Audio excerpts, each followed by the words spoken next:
Let's review for Teaching Internship, Part 3, with Rationale.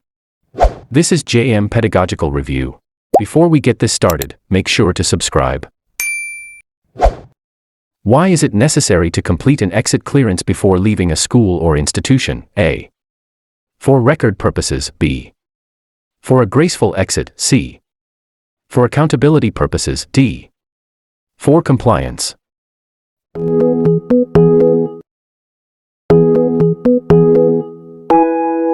C. For accountability purposes. Exit clearance ensures that the individual has settled all obligations, returned borrowed items, completed tasks, resolved financial matters, and submitted required documents.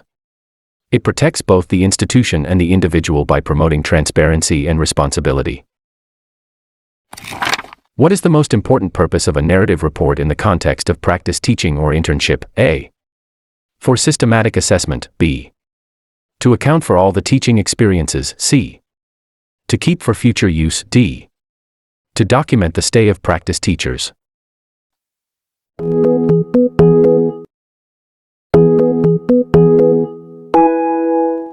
B. To account for all the teaching experiences.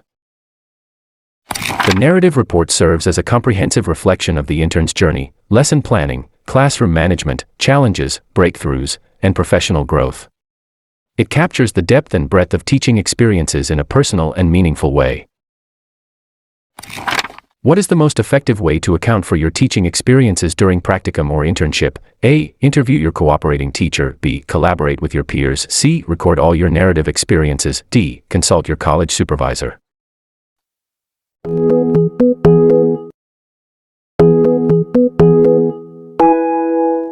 C. Record all your narrative experiences.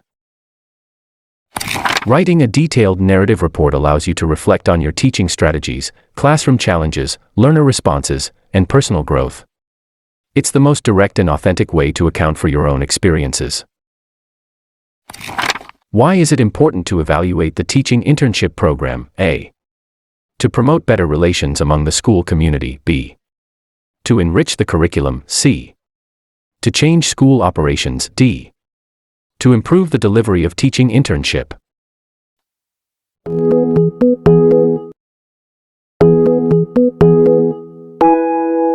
D. To improve the delivery of teaching internship.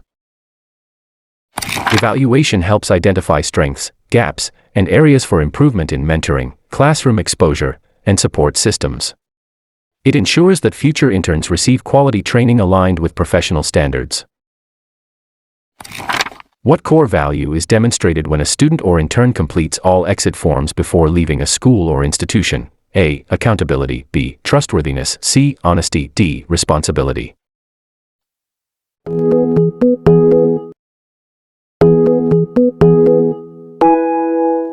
A. Accountability.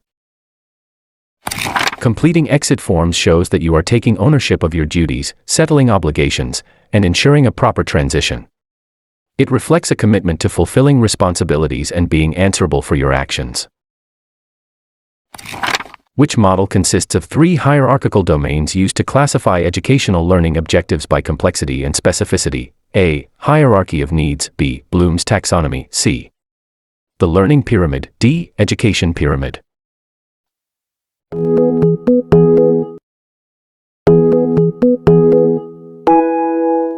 B. Bloom's taxonomy. Bloom's taxonomy consists of three hierarchical domains: cognitive, affective, and psychomotor, used to classify educational learning objectives by complexity and specificity. These domains provide a framework for educators to structure learning experiences and assessments, fostering deeper understanding and higher-order thinking skills beyond simple memorization. Bloom's taxonomy was named after him who chaired the committee of educators that devised the taxonomy. A. Friedrich Bloom. B. Harold Bloom. C. Benjamin Bloom. D. David Bloom.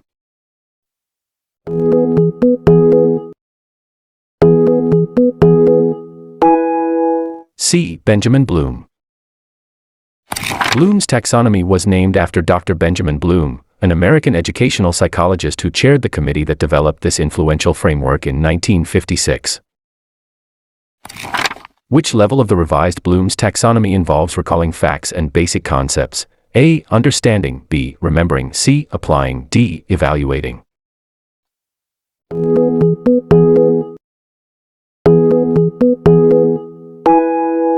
B. Remembering. This is the foundational level of Bloom's revised taxonomy.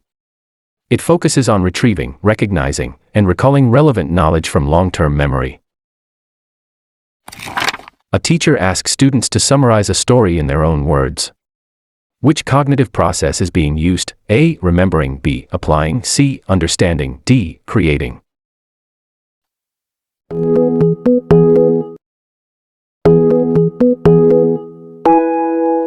C. Understanding. Summarizing a story in one's own words demonstrates comprehension, interpretation, and the ability to rephrase ideas. Which of the following is the highest level in the revised Bloom's taxonomy? A. Analyzing, B. Evaluating, C. Creating, D. Applying.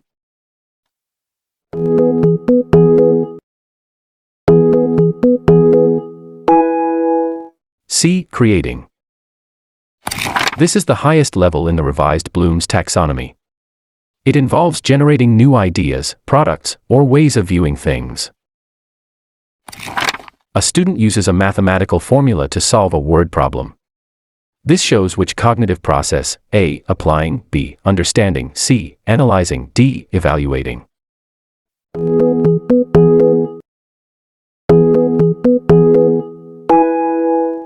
A. Applying. This level involves using learned procedures or concepts in new situations. Solving a word problem using a formula demonstrates the transfer of knowledge into practice. A teacher asks students to compare and contrast democracy and dictatorship. This task falls under A. Remembering, B. Applying, C. Analyzing, D. Understanding.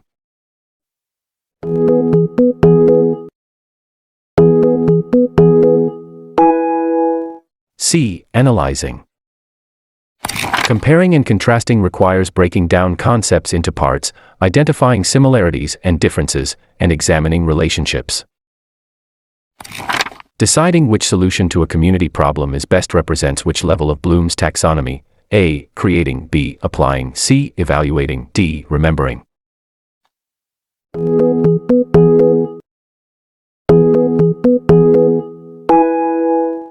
C. Evaluating. This level involves making judgments based on criteria and standards. Choosing the best solution requires assessing alternatives and justifying a choice. Which verb is most associated with the creating level of Bloom's taxonomy? A. Recall, B. Explain, C. Design, D. Analyze.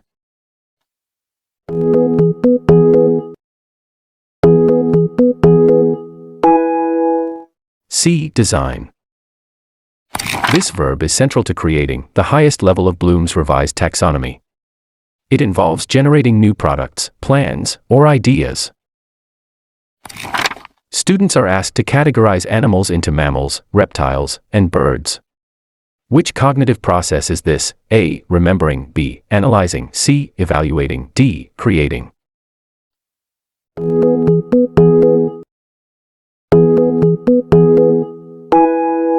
B. Analyzing. Categorizing requires identifying characteristics, recognizing patterns, and sorting based on criteria, all core to the analyzing level. In the revised Bloom's taxonomy, the lowest level of thinking is, while the highest is A. Remembering, evaluating, B. Understanding, analyzing, C. Remembering, creating, D. Applying, evaluating.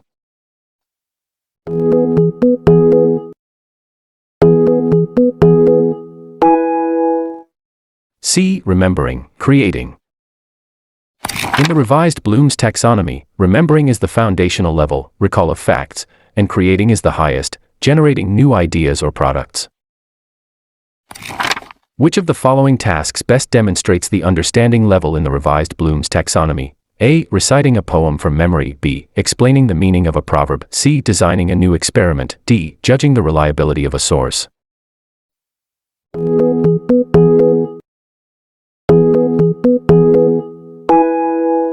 B. Explaining the meaning of a proverb. This demonstrates understanding, as it requires interpreting and paraphrasing the underlying message or concept. A science teacher asks students to formulate a hypothesis for an experiment. This belongs to which level? A. Evaluating, B. Creating, C. Applying, D. Understanding.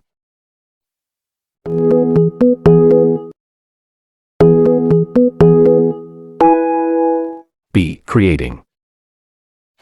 This level involves producing original ideas or products. A hypothesis is a novel, testable statement that students generate based on prior knowledge and observation. A student is asked to identify the main idea of a given passage. This task best represents A. Remembering, B. Understanding, C. Analyzing, D. Evaluating.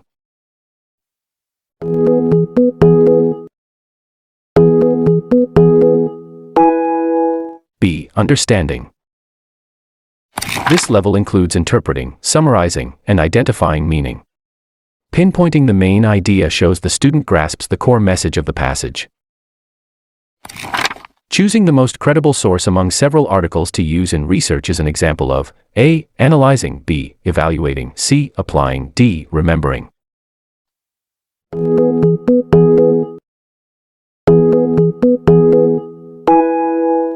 B. Evaluating. Evaluating sources involves assessing their credibility, accuracy, relevance, authority, and other factors to determine which ones are most suitable for your research. An act to strengthen the regulation and supervision of the practice of teaching in the Philippines and prescribing a licensure examination for teachers. A. Republic Act 7634, B. Republic Act 7678, C. Republic Act 7836, D. Republic Act 7877.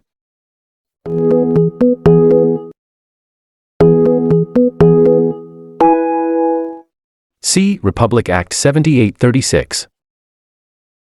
Known as the Philippine Teachers Professionalization Act of 1994, it mandates the creation of a board for professional teachers and prescribes a licensure exam for teachers in elementary and secondary education. This act is known as the Magna Carta for Public School Teachers, to promote and provide the social and economic status of public school teachers, their living conditions and working conditions. A. Republic Act 4610, B. Republic Act 4670, C. Republic Act 10627, D. Republic Act 10630.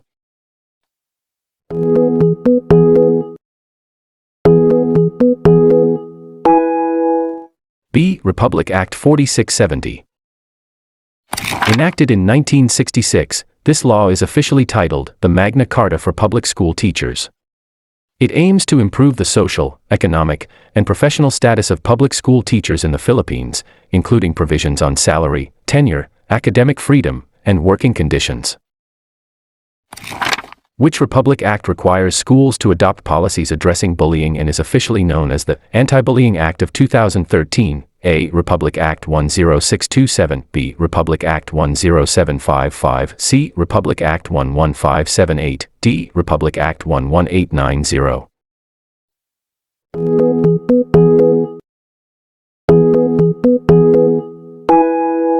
A. Republic Act 10627.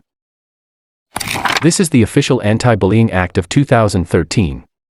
It requires all elementary and secondary schools in the Philippines to implement policies that prevent and address bullying.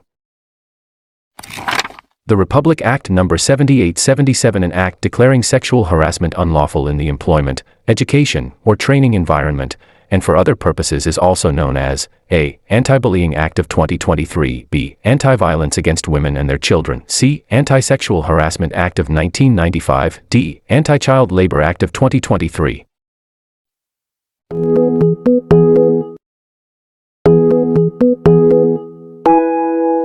C. Anti-Sexual Harassment Act of 1995. Republic Act No. 7877 is officially titled the Anti-Sexual Harassment Act of 1995. It criminalizes sexual harassment in employment, education, and training environments. The Anti-Sexual Harassment Act was signed into law on February 14, 1995 by whom? A. Corazon Aquino, B. Fidel V. Ramos, C. Joseph Ejercito Estrada, D. Gloria Macapagal Arroy.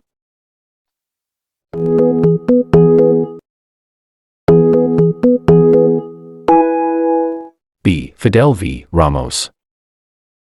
Fidel V. Ramos was the president of the Philippines from 1992 to 1998 and signed Republic Act No. 7877, the Anti-Sexual Harassment Act of 1995, into law on February 14, 1995. Which Republic Act enhances the Philippine basic education system by strengthening the curriculum and expanding the number of years to implement the K-12 program? A. Republic Act 6655, B. Republic Act 8347, C. Republic Act 9155, D. Republic Act 10533.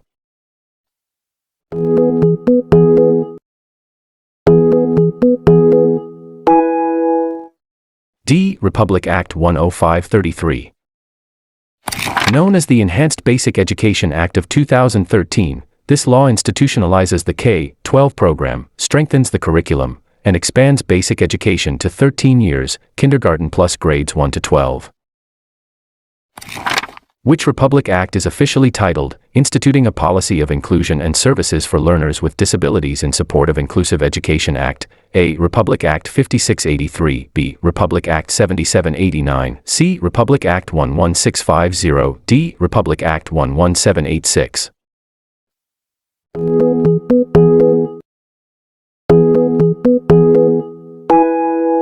C. Republic Act 11650. Signed into law in 2022, this act establishes inclusive education for learners with disabilities, ensuring access to quality education through support services, inclusive learning environments, and the creation of inclusive learning resource centers, ILRCs. The DepEd recently launched this curriculum, which aims to decongest the current K-12 curriculum and which includes a reduction in the number of competencies.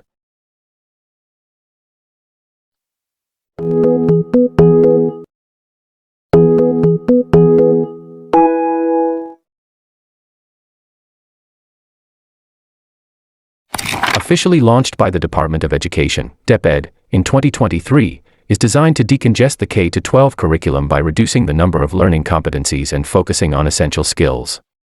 The acronym stands for the Revised Guidelines of the Student Internship Program in the Philippines, SIPP, A. CHED Memorandum Order No. 102, Series of 2017, B. CHED Memorandum Order No. 103, Series of 2017, C. CHED Memorandum Order No. 104, Series of 2017, D. CHED Memorandum Order No. 105, Series of 2017.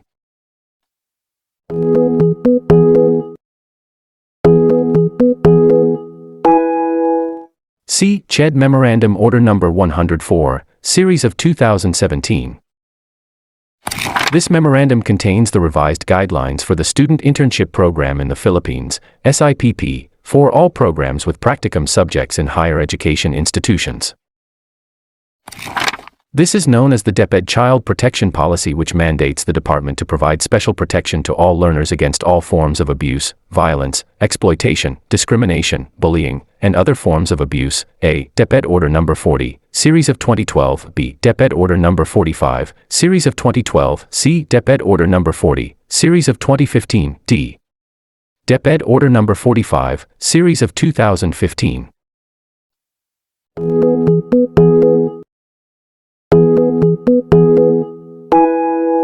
A. DepEd Order No. 40, Series of 2012. The DepEd Child Protection Policy reiterates the zero-tolerance policy of the Department of Education for any act of child abuse, exploitation, neglect, violence, discrimination, bullying, and other forms of abuse based on the 1987 Constitution. That's for now, and see you in the next one. Good luck, LPT. The next video will appear on screen, click it to watch, or you may select the playlist for more related videos.